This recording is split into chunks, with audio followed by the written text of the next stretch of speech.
Good morning, students. Uh, in yesterday's class, we have learned a very basic concept of force. What is force? What are the different actions we do in our day-to-day life? So today we'll continue our discussion on the concept of force. Before we continue, so let us have a quick recall of what we have learned in the yesterday's class.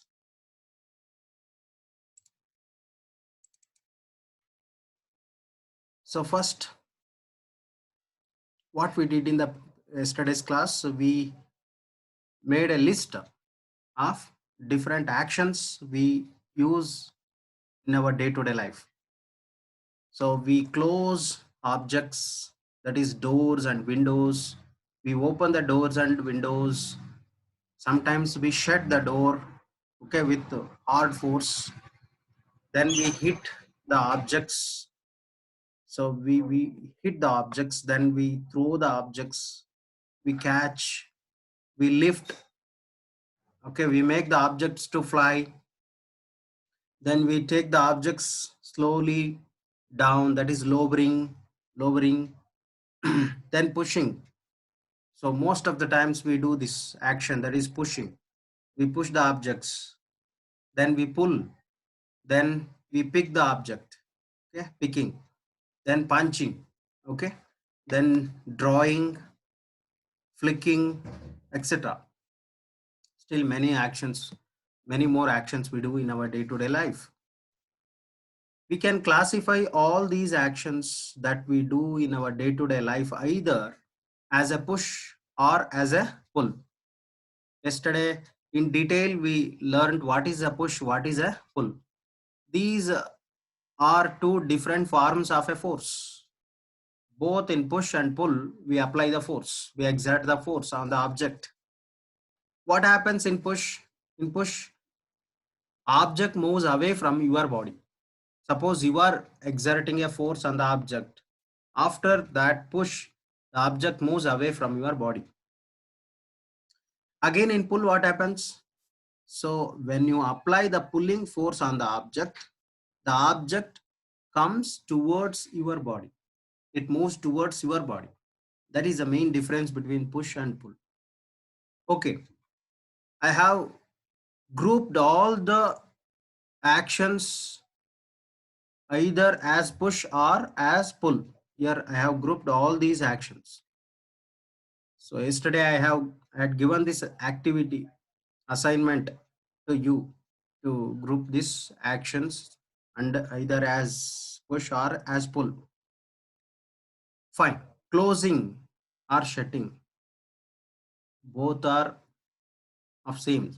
Both are same. Closing a door or window or shutting a door or window, both are same. So in both the actions, these two actions comes under both push as well as under pull. When you are closing the door, if you are outside the door, what you will do, you will pull the door to close. Suppose you are inside the house or a room. Now you want to close the door. What you will do, you will push the door away from your body.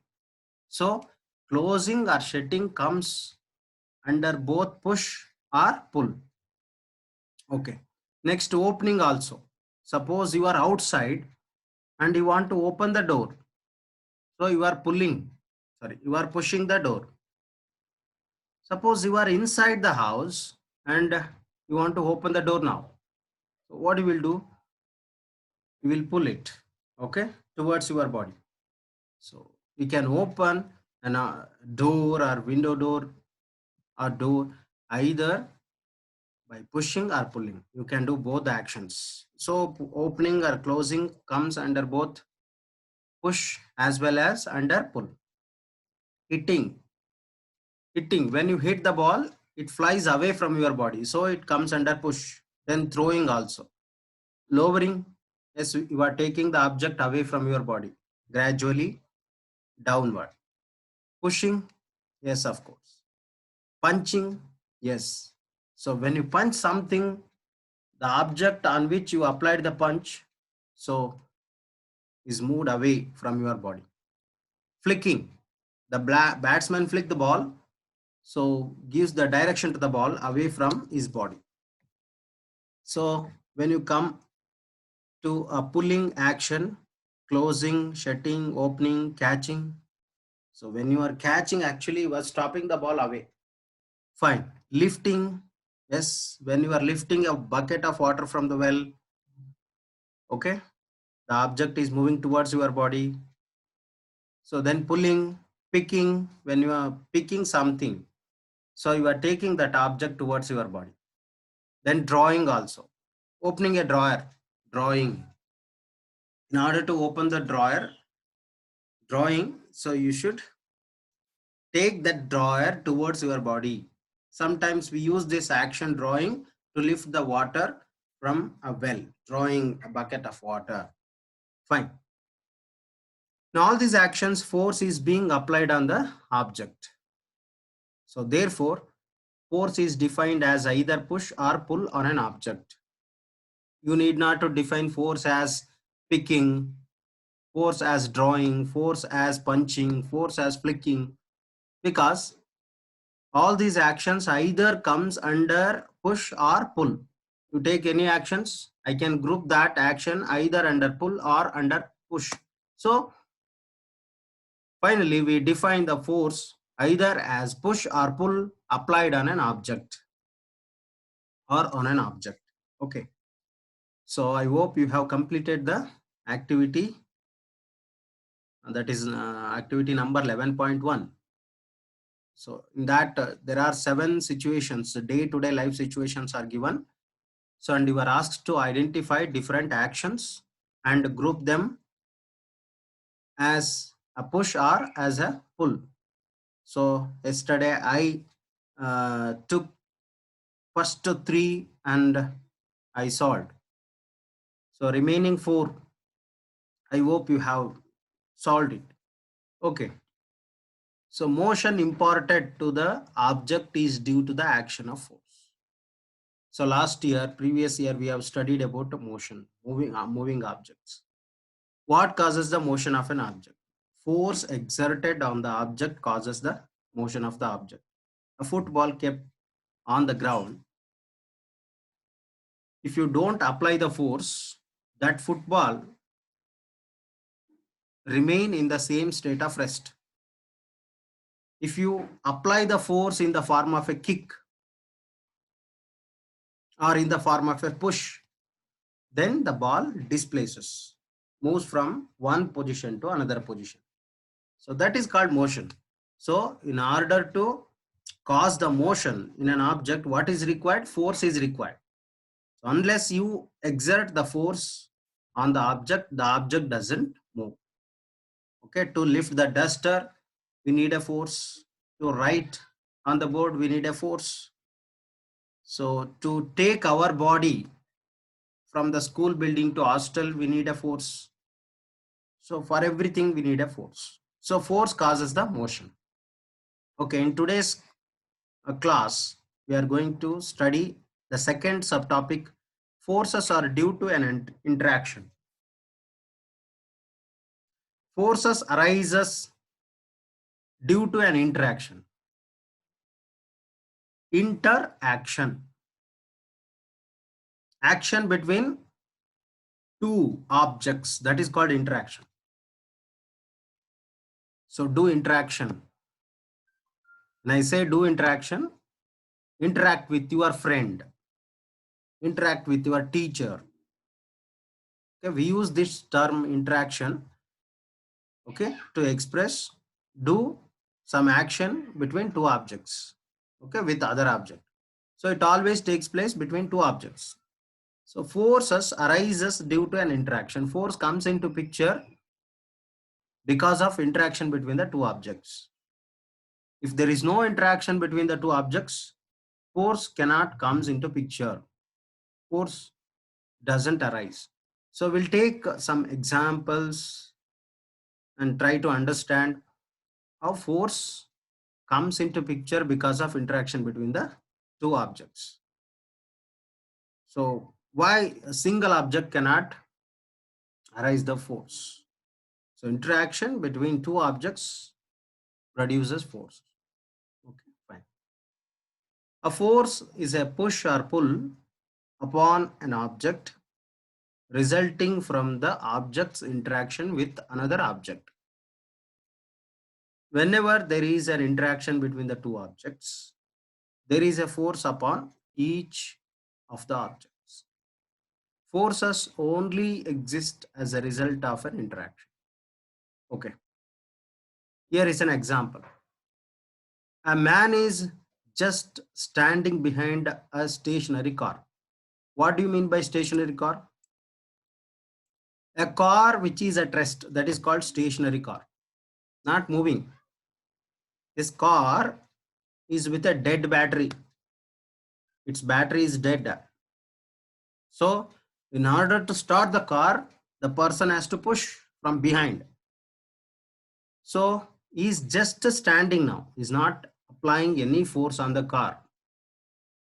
Does this car move due to the presence of this person or because he is standing behind? No, it's not possible. He has to push, he has to apply the force. Okay. So, will the car move due to his presence? No, never. Suppose the man now begins to push the car. That is, he applies a force on it. He is applying a force. Now interaction started between the two objects. The first object is the man, this person. The second object is the car. The interaction is pushing. So force started, has come into play when this person started moving this car. And here he is not applying force. He is just standing. So no force, okay, is applied on the car. It's very simple, dear students, understanding, okay, this concept. This example, force is being exerted on the car by the man. Force arised due to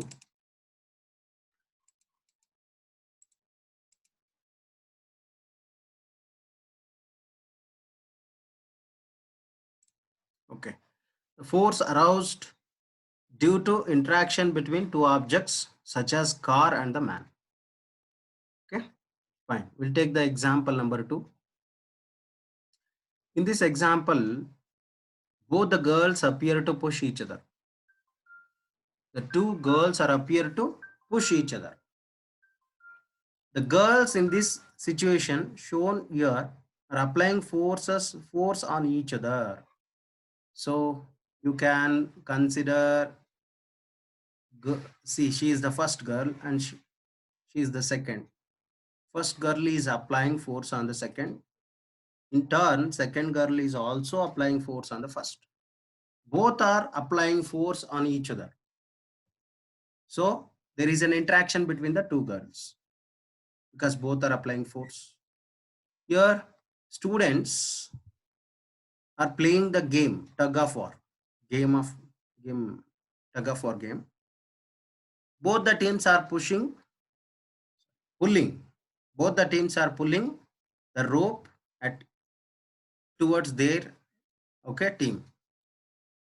They are pulling. Again, the interaction is taking place between these two teams. And here, of course, the students are not exerting force on each other. They are exerting force on each other through the rope, not through direct contact. Here, rope is being used to exert a force. Here also, the cow is pulling the boy and boy is pulling the cow through the rope. So there is an interaction. If the moment the person leaves the rope, then force exerted is zero. Force exerted becomes zero because there is no interaction, no more interaction between the cow and the person. So as long as this person is pulling the cow, there is an interaction. between the cow and the person, so force is exerted. So in all the four examples, what is common thing is force exerted by the person on the car, again between the two girls, between the two teams, again by the cow on the person, by the person on the cow, is because of the force exerted because of the interaction between the two objects. You cannot expect the interaction within the same object. It's not possible. So in order to see the force, there must be an interaction between the two objects. You can take your own day-to-day life examples. Lifting a bucket of water in the hostel. When you are lifting a bucket of water, so again there are two objects. Which are the two objects? First one is bucket of water. Second one is your hand. So there is an interaction, lifting. Lifting is there. You are exerting a force. So force comes into picture only when you are holding the bucket and started lifting. Okay. So again, you can take many examples when you are playing a football game. So you try to kick the football. When you kick the football, interaction started. So the two objects, your leg and the football, two objects, interaction is there. You take any example. When you are writing with a pen, you are holding that pen and exerting force on the pen. So your hand or finger and the pen. So there is two objects. So interaction takes place. Then only you can exert a force.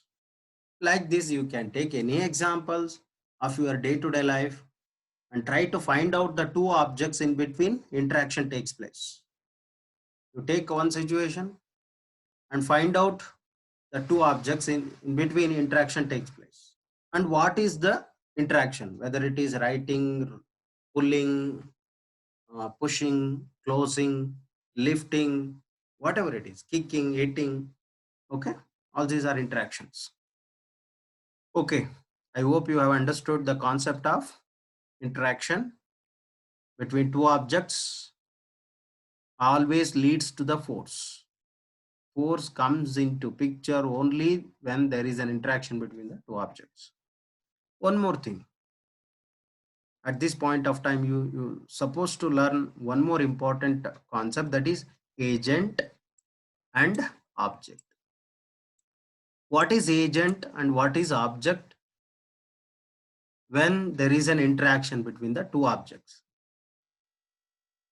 Always, whenever there is an interaction between two objects, one object is exerting force on the other. You take any example, one object is exerting force on the other object, and the other object is receiving the force. On the other object, force is being exerted. Okay. For example, in this example of pushing a cart by a person, the person is exerting a force on which he is exerting on the car. So agent is something which is exerting force. Agent is that which is exerting force, or agent is the thing that is doing the pushing or pulling on an object. So this person is exerting force on the other object. Therefore, he becomes the agent here. In this example, he is the agent because he is exerting a force. So in this example, no agent, no object, because no interaction. When there is no interaction, no question of agent, no question of object. In this example, interaction is there. Whenever there is an interaction, both agent and object will come into picture. What is agent? Agent is something which exerts force, which do pushing and pulling. So this person is pushing. So he is the agent. What is object? Object is something on which force is applied. Object is something on which force is applied, on which work is done. Okay. Okay. So the car in this example is object because on which force is exerted. So in this example, take the second example. Two girls are pushing each other. Which is the agent, which is the object? Okay, it's very easy. Both are exerting force. It's not that first girl is exerting force on the second or second is exerting force on the first. Both are exerting force. Therefore, both are agents. Both are agents. Then both are exerting force on what? On each other. She is exerting force on the first. First girl is exerting force on the second. So both are agents and both are objects. Both are agents and both are objects. Here again same. So two teams are pulling each other. So this team A, let us call this team A, is pulling the team B. Again team B also pulling the team A. Both are exerting force. Therefore both are agents. Both the teams are agents. And both the teams are objects, because when the team A is pulling, that pulling force is exerted on the team B. Again, when team B is pulling, that force is exerted on team A. Both the teams are pulling each other. Both the teams are exerting force. So both the teams become agents, and on both the teams force is exerted. So both the teams are becoming object. Okay. Same explanation I can use in the last example. Cow is pulling the boy and boy is pulling the cow. Both are agents and both are objects. Okay, students. I hope you have understood the concept of agent and the concept of object. Agent is something which exerts force. So when you are lifting a bucket of water in the hostel, the hot water, which is the agent, which is the object? Your hand is the agent and the bucket is the object.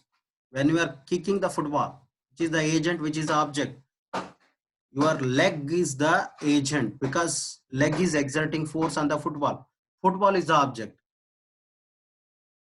Understood? So when you are carrying a luggage, okay, when you are carrying the luggage, so which is the agent, which is the object? You are the agent and luggage is the object. Suppose you are pressing the toothpaste tube in order to apply the toothpaste on the brush early morning. Okay, you will do this action, will do this. Okay, there is an interaction between your fingers and the toothpaste. You are exerting force on the toothpaste tube. There is an interaction. Which is the agent, which is the object? So your fingers are the agent because they are exerting force. Which is the object? The toothpaste tube is the object because on which force is exerted. Toothpaste tube is the object because on that tube your fingers are exerting force. So that is the object. So like this, you can take any situations, any interactions, you can easily find out which is the agent, which is the object. So I'm giving some assignment question at the end of this class. There are questions, there are situations given. in which we have to identify which is the agent, which is the object. Okay, fine. Fine. Here I have mentioned which is the agent and which is the object in all the four examples.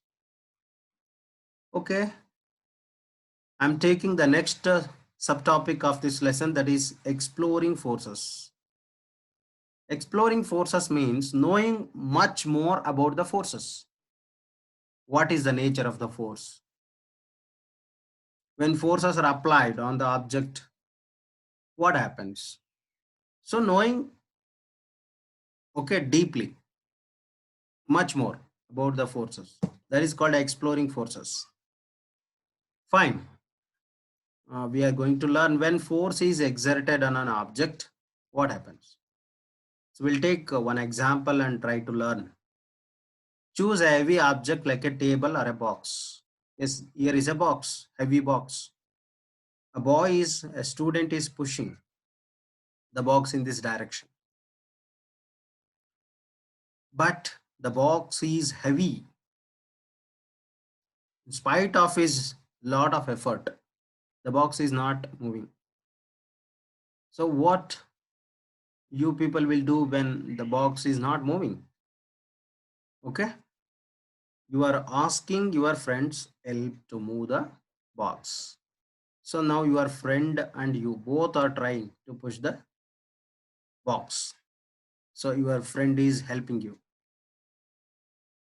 Now, do you think the box will move? Yes, because now two forces are acting on the box.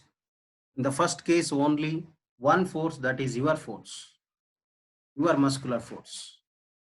Here, two of you are trying hard. Two forces are there. Naturally, this time the force is greater. Compared to first case, this time the force is greater. Why it is greater? Because two forces. Okay, we'll take one example, try to understand. It is easier to move because this time, in this case, two forces are acting on the box. Let us call the first force F1. Force exerted by you is F1. So just for calculation purpose, I have taken F1. And F2. What is F2? Force exerted by your friend. So now both F1 and F2 are acting on the box in the same direction. That is very important. Both are pushing the box in the same direction, in this direction. Okay, therefore, the two forces, F1 and F2, add each other. They add F1 plus F2. Suppose your friend is exerting 10 Newton force. You are exerting 10 Newton force. So what is the total force on the box? 10 Newton plus 10 Newton. That is 20 Newton. Okay, we'll take one situation. Imagine you are pushing a heavy box. Heavy box you are pushing. You are pushing the heavy box with a force of 10 Newton. But to move the box, 50 Newton force is required. With that 10 Newton force, the box is not shaking. When it is not shaking, because it needs 50 Newton force to push. It's heavy. So, but you are exerting only 10 Newton. So what is this Newton? Newton is the SI unit of force. That is a unit we use to measure the force. Like the mass of this mouse. Okay. What is, so how can you measure the mass of the mouse? What is the unit we use? Kg, no? Okay, of course. We measure this mass in grams. Okay. But the SI unit of mass is kg. So what is the mass of the shot put? Okay, we express in kg. Okay. So when your mother, okay, ask you to bring 5 kg rice from the kirani shop, so we'll ask the shopkeeper to give 5 kg rice or 5 rice? 5 kg rice, you know. So if you ask to give 5 rice, so he will laugh at you because it has no meaning, 5 rice. When I say 5 kg, so it gives a complete meaning. It gives a complete picture of the quantity, how much rice I have to give. Okay, the shopkeeper has to give. So that gives a clear picture of that quantity. In the same way, force, when you are pushing something, you are applying a force. How much force you are applying? Because force is a quantity. You can push an object, push the box with 1 Newton force, 5 Newton force, 10 Newton force. Okay, you can increase. Fine. So I will come to that concept little later. Force has both magnitude and direction. I will come to that later. Here, you are exerting 10 Newton force. But how much force is required to move the box? 15 Newton force is required. So now the box doesn't move. Then you will ask your friend's help. So then your friend start pushing the box with another 10 Newton force. Your friend's force exerted is 10 Newton. So you are exerting 10, your friend is exerting another 10. So what is the total force? 10 Newton plus 10 Newton, that is 20 Newton. So how much force is required to push the box? It is just 15 Newton. So now the box started moving because we are exerting more force now. So total force exerted on the box is 20 Newton. In which direction the box moves? So in which direction you are pushing? You are exerting a force. That is in the direction of F1 and F2. See here. So total force, how to find the total force? Okay. When two forces F1 and F2 acting on the box in the same direction. See, this is the box. Two forces are acting, F1 and F2, in this direction. Okay, and you are given the values of F1 and F2. F1 is 10 Newton and F2 is also 10 Newton. So what is the total force? Total force. How to find the total force? So Ft. Total force is Ft is equal to F1 plus F2. So why we are adding these two forces? Because they are acting in the same direction. Remember students, when two forces acting in the same direction on the object, we add, because both the forces will add up. To find the total force, we add these two. Suppose F2 is acting from this direction, opposite. To find the total force, will you add? No.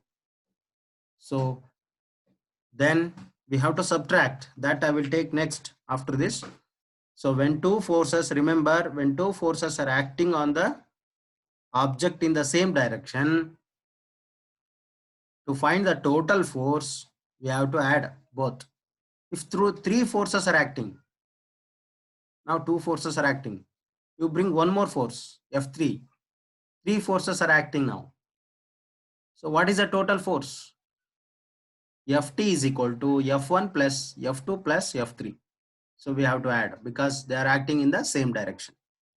So acting in the same direction, so object moves in this direction because now greater force is acting because both the forces are acting in the same direction. So therefore, if two or more forces acting on an object in the same direction, all the forces add to one another. Okay. I hope you have understood these two concepts, today's concepts. So far we have learned the first one, forces arises due to an interaction between the two objects. If there is no interaction, there is no question of force. You take any situation of your life, always whenever there is a force exerted, two objects must be there. One is agent, another one is object. What is agent? Agent is something which exerts force on the other object. Agent is something which do pushing and pulling. Then what is object? Object is something on which force is exerted.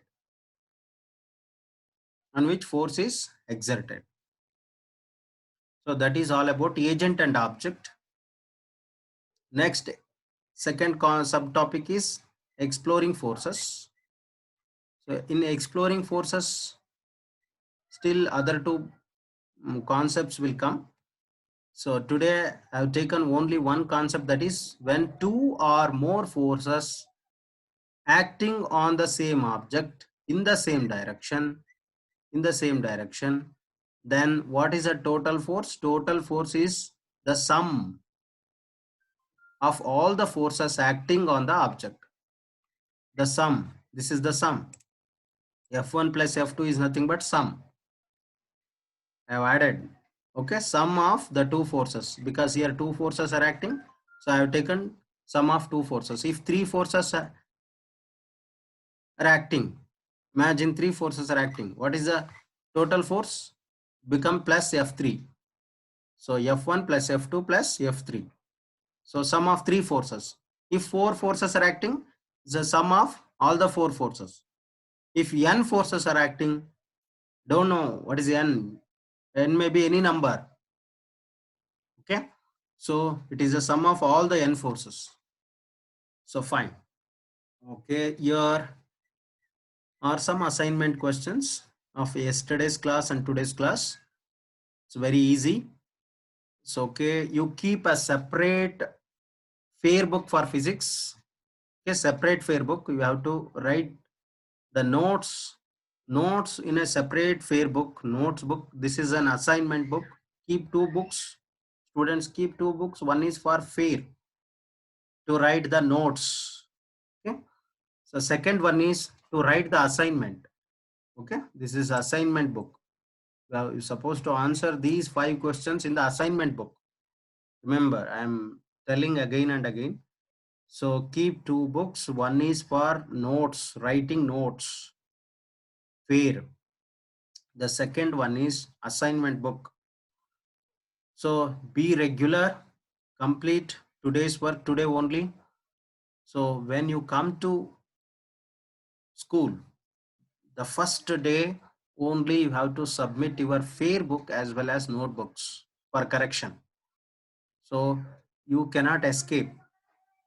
So I will keep the record of all the assignments. So I'm going to give. So you have to write without any mistakes. Okay. So fine. Thank you. Thank you all.